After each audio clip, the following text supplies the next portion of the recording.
Good afternoon, everyone. I want to thank Congressman Crow and Congressman Goldman.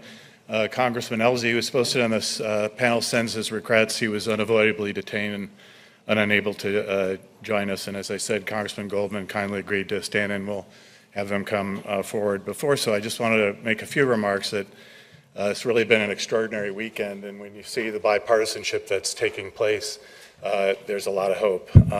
Our panel might not head in that direction at times, but I think we're all a lot more encouraged.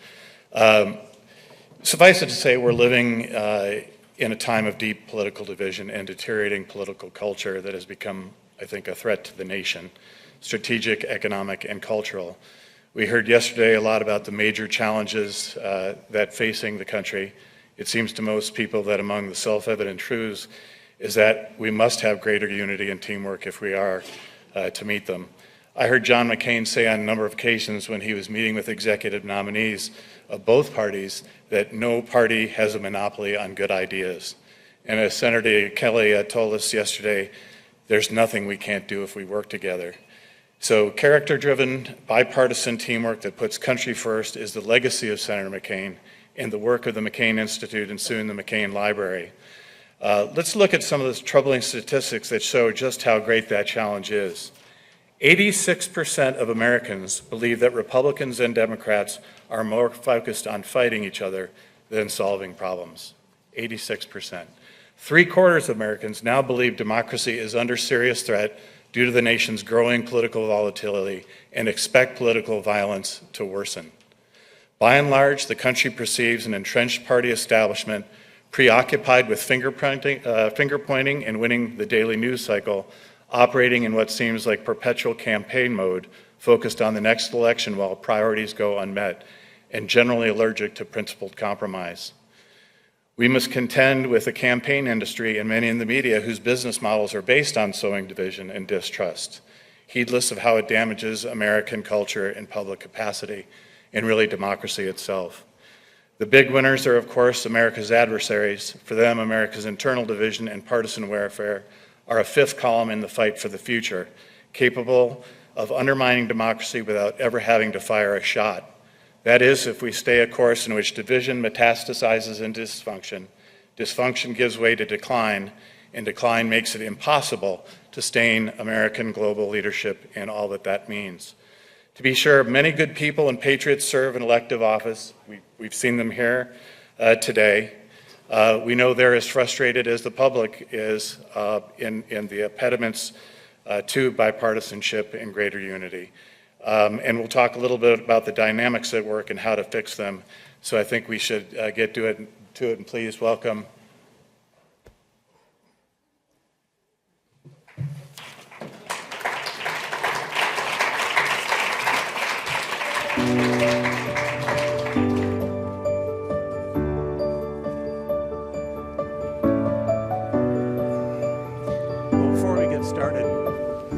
I think we have to clear up an egregious error that was made yesterday. When Congressman Goldman said, call it Arizona State University Wildcat. Yeah. We're not offended, and really, we know what a University of Texas fan we are, so we wish the Sooners all the great luck this. Yeah, that's right, exactly. Exactly. That was for you ASU students, of which I was one. And can I point out, everyone who came to see Jake Elsie, I'm sorry to disappoint you. You can leave now. You won't offend us. I'm just here for the gin, so you guys can just talk amongst yourselves. Yeah. It's mid-afternoon. We have to liven things up a little bit. So I want to start with something positive because I think we're probably going to go right downhill right after that. You heard the statistic about 86% of people feel the parties just want to fight, not interested in getting things done. Give us an example of something we can hook on to hope that we can build on of recent where we say we can do this. And we know there's a lot more bipartisanship than perhaps people know. So maybe start with you. Yeah, well, first of all, I was struck by Peter Welch's comments about the way of life of service and how we're losing that. And I think the spirit of this conversation, and Craig and I were just talking backstage about how much has changed just in the time we've been in service. You were in the State House. I'm now in my fourth term. I'm in my eighth year of Congress, although I measure it in dog years. I've been in for 49 years now. It's been a long stretch. Is the lack of humanity right now in Washington, and how we've stopped viewing each other as people with families, with failings and skills, and recognizing that we all are people of fault trying to do better. We are losing that rapidly, and there are various ways in which we're losing it, and I think there are various ways that we can work to get it back, which I know we'll talk about. But the thrust of your question, John, is that there is, and there is no doubt in my mind, there is an unbelievable appetite for something different in America.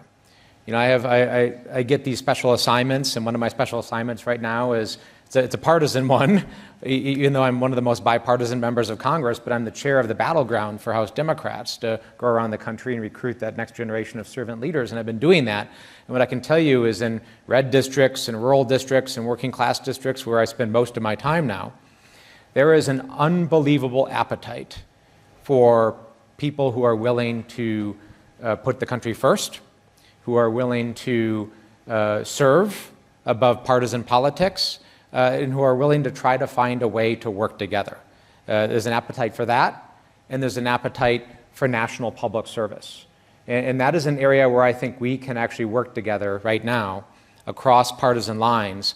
Is what we need in America is a national public service initiative. The best way to get Americans to work together is to have Americans work together, right? And that doesn't have to be military. It can take a variety of different forms, AmeriCorps, Teach for America, Civilian Conservation Corps, but we need to actually get people rolling up their sleeves, digging ditches, teaching in classrooms, sweating, working side by side to reinvigorate that sense of humanity. Since we're starting with the good news first and then going downhill from there, I'll start with this. So every single speech when I go home that I've given in the last year and basically a half of being a U.S. congressman, again, I was 12 years in our Texas State House, totally different ball game. But being in U.S. Congress, I basically speak for 5 minutes, and I prefer to take Q&A. So I'll get 20 minutes of Q&A, and then ultimately, every single Q&A session, the number one question I get is, what's surprised you? What shocked you? Well, the good news is, what has surprised me and shocked me in a very good way is we can all in this room probably name 5 congressmen, congresswomen because of these things, right? Because I call them celebrity politicians, but they're not serious politicians. They want to be stars on here, on Instagram and Twitter and all that stuff. But they're not serious members of Congress, just like we had in the State House. So the good news is, and actually I was at a Texas oil and gas convention speaking, 200 oil and gas executives in the room, and I said, but raise your hand if you know who Brett Guthrie is. And a scattering of hands go up. Anyone in here know who Brett Guthrie is? Okay, yeah, because y'all are all insiders, y'all are good. But yeah, a scattering of hands. But yeah, thanks, Don. Don Bacon knows who he is. So Brett Guthrie is chairman of my committee, the Energy and Commerce Committee, the committee that I sit on. Oversees oil and gas, right? And just a scattering of hands went up in there. So why does no one know who Brett Guthrie is? Because he's not on this. He's showing up every single day at the U.S. Capitol, representing his district, representing his state, doing his work for the Energy and Commerce Committee, the most important committee in Congress, by the way. It was supposed to be a laugh, but anyway. But he truly is an amazing individual, and we have a lot of those. Tom Cole is chairman of Appropriations, Jason Smith, chairman of Ways and Means, just French Hill, chairman of Financial Services in the House. Incredible men, leaders who represent their districts, who aren't about social media, who are about doing the right thing. And it's just not them. There are hundreds of those. That's a good, on both sides. And I'll add one more thing. We're talking about freshman class and new people coming in. I came in with a class of over 50 people, Republicans and Democrats. And you probably now, outside of me, you don't know any of them. Because we have a really good freshman class, both Republican and Democrat, that in my opinion are there for the right reasons and not about being on social media. Yeah. So this may be a short answer to this one because it's a little bit philosophical, but this question of division, we're not just talking about politics, we're talking about our culture. And is division in society driving political division, or is it the other way around? And maybe when we get into some of the drivers of political division, that will come clear. But I'd be curious what your impression is just off the cuff. I think it's both. I think there's a back and forth between what happens in Washington and there is the leadership component of all of this. What leaders do say matters. They set the tone. I'm somebody who believes in the preeminence of leadership in our society, that leaders really do set not only just the tone, but the agenda for how our country works, and they can convene and bring people together, or they can divide people. But also Washington is a reflection of where our country is in any given moment. I think one of the beautiful things about being in the House, with all due respect to my Senate colleagues, is in any given moment you walk onto the House floor and there is a snapshot of where our country is in any given moment. For real. I mean, how beautiful of a thing is that you can sit in the gallery and look at us taking votes and it's like, wow, this is America now. And that can be tough to acknowledge, right? You may not like what you see in any given moment, and you might like elements of it, but it is the reality, right? This is a reflection of where we are, and the social media is a huge part of it. We have developed these perverse incentives. Social media is a huge driver, and I think it's destroying not just our politics, but I think it's destroying our families. I think it's destroying our children. It is excruciatingly difficult to raise kids in America. I have 2 young teenagers, and to get their attention, to get them to understand what's real and what's not, what they should be focusing on and not focusing on, what the reality is, right? Because they get inundated with these images of perfection, and it's driving depression, it's driving youth suicide, it's driving social isolation. All of those things are true, and I think we can actually legislate on that. I think we are legislating on that. There is actually tremendous bipartisan legislation in the works right now to deal with this, because this is a family issue that's impacting everybody, whether you're a Republican or Democrat. The redistricting wars are going to be a problem for us long term, right? I flipped a seat in 2018. I've always kind of been in a purple district, and what's going to happen is blue districts are getting bluer, red districts are getting redder. That is not good for the institution of Congress. That is not good for our country, and we're going to have to deal with that long term. Yeah, and we're going to address that when we get to the multiple drivers, because all of them are working in tandem here. You want to see a moment of bipartisanship? Please. I agree with 95% of everything he just said. There you go. All right, that's a simple answer. So what I'd like to do is talk about some of the impacts of all this, because it's very strategic. It impacts the quality of our future and what we can expect for our children. And on that topic, you see for the first time in my knowledge of politics, to work for John McCain in 1983, leaders using F-bombs, the curt talk, the ad hominem talk. You see government shutdowns. For the first time, really, you're seeing hate. The one party seeing the other side is immoral. What I'm wondering is, what's the impact on our youth in terms of socializing them to how democracy works? That's a long-term problem. We'll start with Goldie and then we'll go. Well, you can't cop his answers. Yeah, right, exactly. No, I think it is. I mean, and let me piggyback on what Jason said. So we are doing a privacy law in the Energy and Commerce Committee. It's not an official committee, but we're kind of a select group that's studying it. We're going to release something here soon having to deal basically with social media and children. So that's good. But where we are in America as far as, look, I don't think we're going to put the genie back in the bottle, right? I mean, we're in my opinion, a horrific time period, especially in elections, of just hate, making things up. I certainly went through it in my last campaign, not by me doing it, but my opponent doing it. But it went back and backfired on my opponent. So I think you have to be very careful about how you play that, especially in campaigns. Is if you're going to use that against your opponent, then you got to defend it. A lot harder to do it, especially when you lie about something. So, but you're asking to put the genie back in the bottle, and that's extremely hard to do. Yeah, I mean, the country sees us just constantly pillorying each other, right? And that can't not impact how you view the overall system. And I think there was a young man who asked a question yesterday at the democracy session, and he talked about, where are we as a country? What's the path forward in politics? And embedded in that is something that I hear from pretty much everybody under 30 or 35. And that is, what does this even look like, right? If we go to folks, and let's not forget that an entire generation of Americans have grown up in the last decade, and they know nothing about politics other than the era of Trump. They've never seen it work. They've never seen bipartisanship. They've never seen anything else, right? So if we go to them and say, we're going to go back to the way it used to be, we need to normalize it, that doesn't mean anything to them, right? That rings hollow. So what we have to recognize if we're going to honestly deal with this is that we need to acknowledge that to them, otherwise we have no credibility.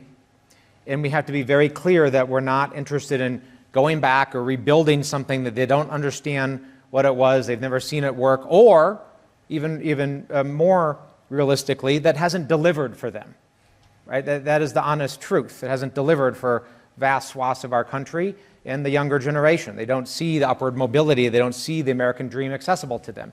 So the answer has to be, we're going to build something new. Yeah, right? but let's also be clear. We do have bipartisanship in the House. We just had it last week. Passed three major pieces of legislation bipartisan. So it's not that it's gone completely. It doesn't get a lot of attention. Right. It's the Correct. Yeah, because it's not sexy and it's not exciting and it doesn't sell newspapers. Right. Not So that we people are talk selling about what it newspapers. looks internally. Let's talk about what it looks externally. General Anderson talked about the importance of Africa. There's a very young African leader that years ago was inclining towards the West and democracy. And 2 or 3 years ago, he was at a conference in the African continent, and they asked him about his orientation, and he said, I'm looking elsewhere. Why would we want that? We know where he's looking east. So in terms of the geostrategic, geopolitical impacts of this, I think maybe it's not a question because it's so self-evident.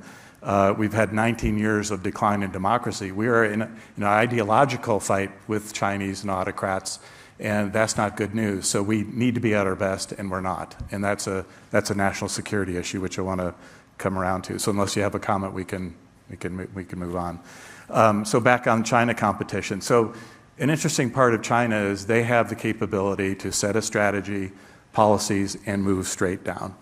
One of the things about bipartisanship, it creates policies that are sturdier and stickier, and they tend to stick around. And we're now in a mode where the pendulum swings, and we go left and we go right, and we're careening off the walls instead of going straight, which for them is a strategic advantage. What's your analysis of this, and how do we get around this if we're going to compete and win ideologically and economically? Well, I'll speak on that because it's certainly an everyday discussion in the Energy and Commerce Committee. And there is way more bipartisanship in the Energy and Commerce Committee than not. Knowing that we have to beat China in the AI game, hands down, no question, bipartisan. How we get there potentially is a little more partisan. But what shocked me, gladly, on a good note, is how the path towards nuclear is accepted by the entire committee, Republicans and Democrats. And of course, we're not going to see the major nuclear, the nuclear, what's the word I'm looking for? I don't know. 3 Mile Island, we're not going to see those anymore. They're going to be the small modular reactors. We're building one in Texas. Bill Gates is building one in Wyoming. They're being built all over the nation, but the race is who's going to get there first. They're not 1 year away, unfortunately. They're not 3 years away. They're probably 5, 10, if not 15 years away. But that's the future of America. That's the future of the power. We're going to need it because data centers are coming. Whether we like it or not, we need them. We need to win the AI game. That is universally agreed to on the Energy and Commerce Committee. If we're going to beat China, we have to win that game. So there's good news there. We're all unified in regards to that. I go back to another prior panel that talked about George Washington's farewell address and how he talked about the real danger for our country being factionalism in the party system and how we will ultimately tear ourselves apart. And I'm actually not as worried about China and Russia and our adversaries. And let me explain this.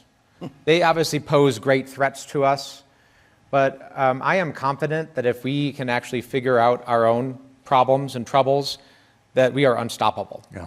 And history shows that to be true, right? We are in our own way right now. Everybody, let's just start with the proposition that everybody is having problems right now. There's every country has deep problems. China has, their problems have problems, right? And so does Russia. So does everybody else. The people who are going to win the day will be those who can manage them the most effectively and get out of their own way. Yeah. And that is our problem. right? And how can we do that? How can we address the factionalism and the fighting? Because if we do that technologically, supply chains, reinvigorating the industrial base, dealing with the impacts of social media, all of those things I think are attainable. Yeah, and it's come up many times this weekend. We beat the pants off of everybody because of the attraction of our values and our deals. And if we can focus on that, everything else will fall in place. Unfortunately, we've lost sight of that. But if I can on that point, I agree with that point, and that's why I love this forum, and that's what I have always loved about John McCain. But I think the challenge that we're facing now within our political system is we have lost a unifying national story. Right? We have to have, every country and society must have a unifying story that we can rally around. And that's not to say that we whitewash the past and our failings and our problems of the past, but there are two stories that have always been in competition in America. And that's the story of individualism and rights, and that's the story of responsibilities and duty. Both of these strands are extremely important. And right now, they're out of whack, right? They're out of balance, the issue of rights and responsibilities. Yeah. And people are factional. You have the rights side and you have the responsibilities side. If we can figure out how to merge those two again and rebalance that, we're kind of limitless. Completely agree. I always thought that we should have a statue of responsibility on the West Coast, because we have the Statue of Liberty on the East, and it is about both, if democracy is going to survive and thrive. I was going to talk a little bit, because I do see this issue as not only a national security issue, but it's an economic issue. People might not, again, this consistency and constancy issue. You can't ask job creators, innovators, and entrepreneurs to sit there and every 4 years try to navigate some new approach. And again, bipartisanship is the answer to that, because if we have a shared objective and try to stick to it, people can get the certainty. It came up the other night about how important that is. So it's an economic issue as well. It came up yesterday in our panel yesterday about uncertainty. Yep. The more certain we have in this country of what path we're going on, to your point, economically will be a lot better. Right. Then one last question, then we're going to do a lightning round of some of the drivers of division. But the question I have is regarding the legislative branch, the people's branch of government. With respect to gridlock, when we're operating on CRs, things aren't getting authorized, lots of problems in terms of getting things through, and I know urgency is always a good lever there. Mm-hmm. But how is that affecting our system when the more the legislative branch doesn't do its job, the more power goes to the executive branch? Then we get into we've got an imperial king, the other side says that's wrong, then it goes the other side, and we've got competing executive orders, again, back to the certainty. Are you worried about the legislative branch and what it's doing to itself by these issues?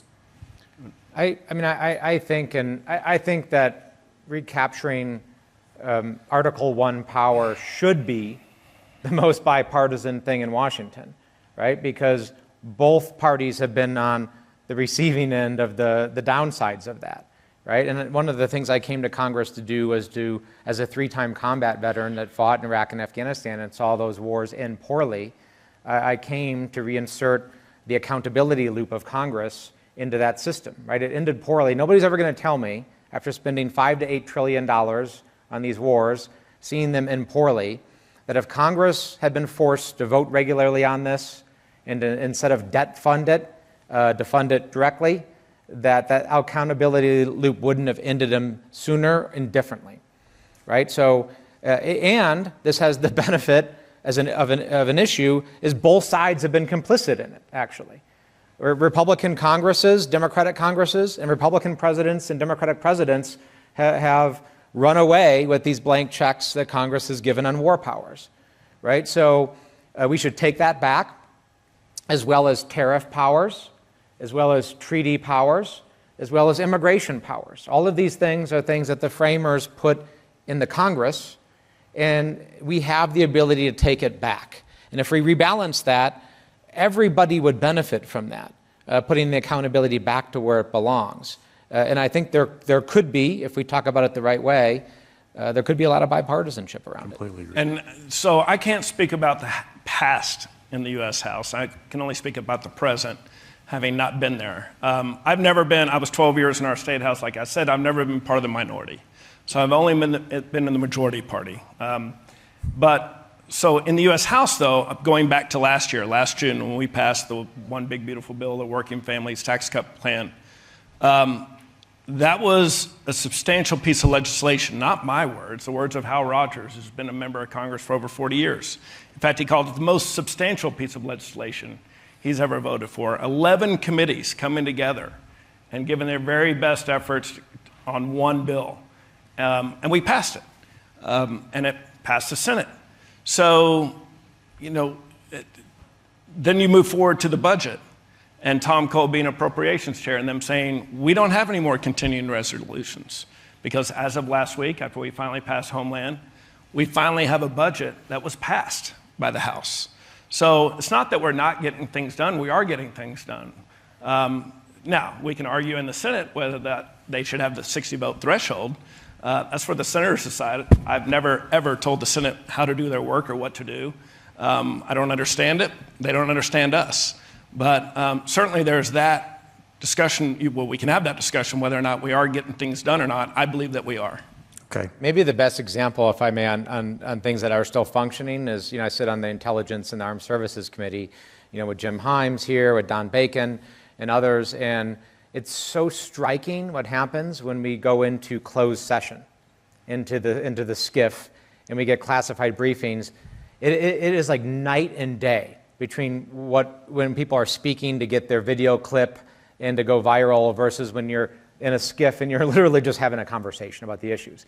And the instances where somebody does grandstand or get partisan, like in a closed hearing, all of us are looking at each other like, who the hell are they talking to? Like, there's no clip coming out of this. Like, let's just dispense with the politics. Like, just talk about the issue, right? Like, it is striking that people still have the ability to do that when the cameras are off. Yeah. And it just shows in real time the perverse incentives of our system. It's still there, and that's a perfect segue to our lightning round because I think there's a lot of mutually reinforcing issues that are driving division both in the culture and politics.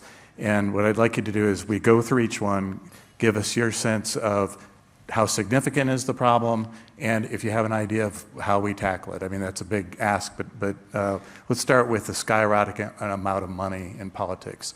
It is amazing since the Citizens United, it's straight up in terms of election after election, the amount of money, and most of that goes into negative advertising. When Kennedy and Nixon ran for office, 15%, actually lower, 10% of the ads were negative.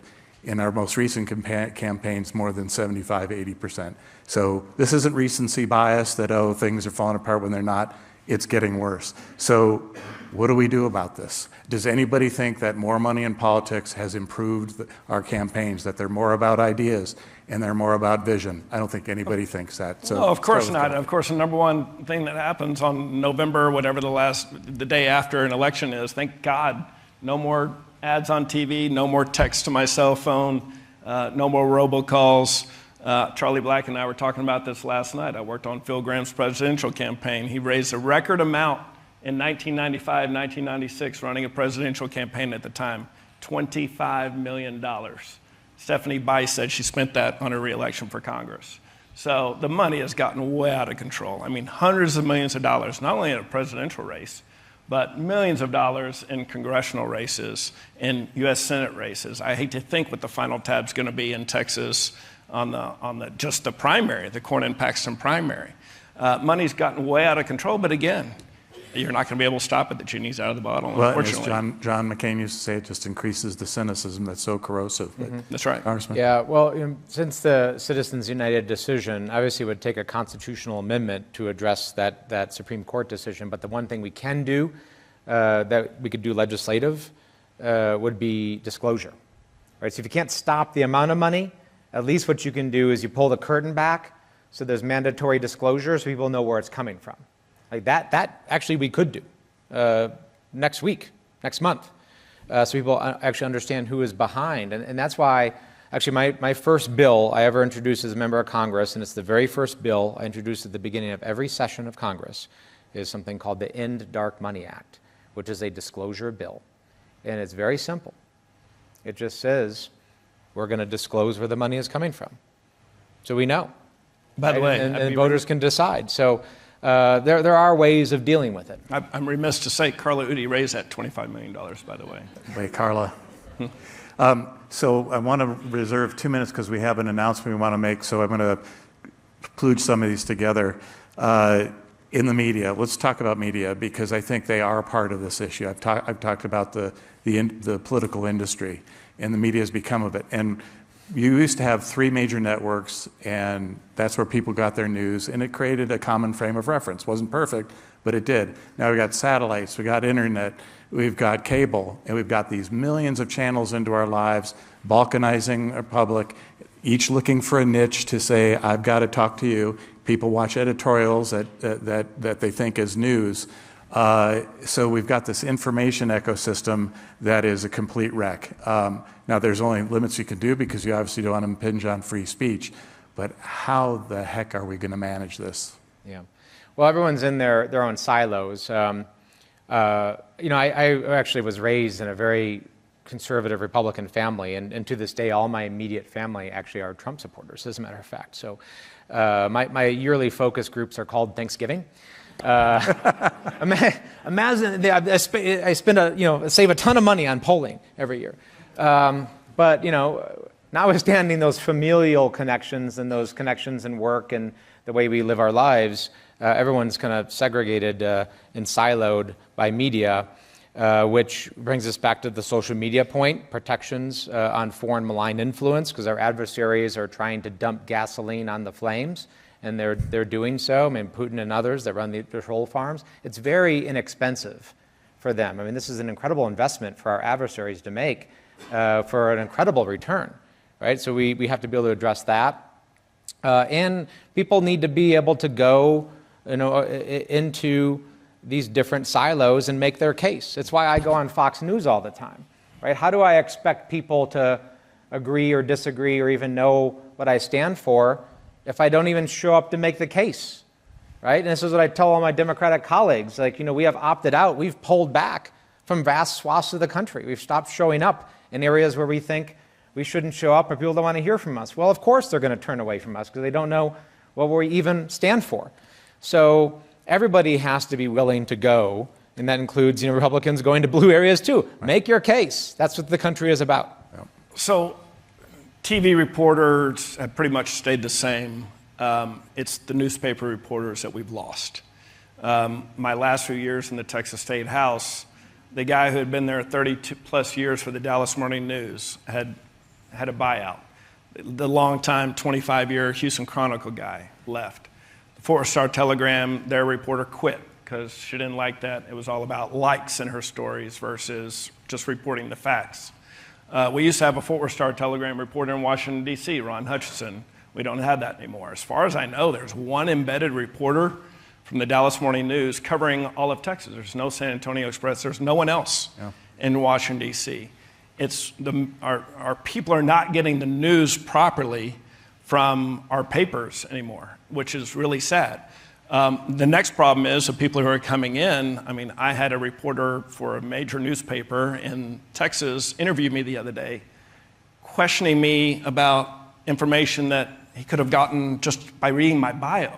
He didn't do that. So the next problem is these reporters, unfortunately, who are coming in, I had to say, are young kids who don't know what they're doing. Yeah, unfortunately, so we're out of time. I'm frustrated because I want to talk about gerrymandering and the fact that you have people coming from districts that are really one way or the other, and all you have to do is talk to your base, talk about congressional things like the travel, inability to make relationships, which a lot of people point to, the television stuff. But, well, this could last another 2 hours. But I do want to make an announcement. Congressman Crow is former chairman of the Four Country Caucus, composed of our military who saw a need to join across parties to do good things. And when John McCain, during his long career, one of his best friends was Morris Udall, a liberal Democrat from Arizona. They did a lot of great work together. And we had a ceremony up at the south rim of the Grand Canyon, put a memorial up in it there, we announced that we wanted to have a Grand Canyon Summit series. And we're going to kick this off in association with Arizona State University and some partners like the Annenberg Foundation and Rutgers to bring Republicans and Democrats together to get out of Washington, to be inspired by the Grand Canyon, as John and Mo were, and to avail themselves of intellectual capital outside the Beltway, which is good news for everybody. So in that note, I want to thank you and appreciate our panelists. It was a great discussion. Thank you. All right. Hey, man.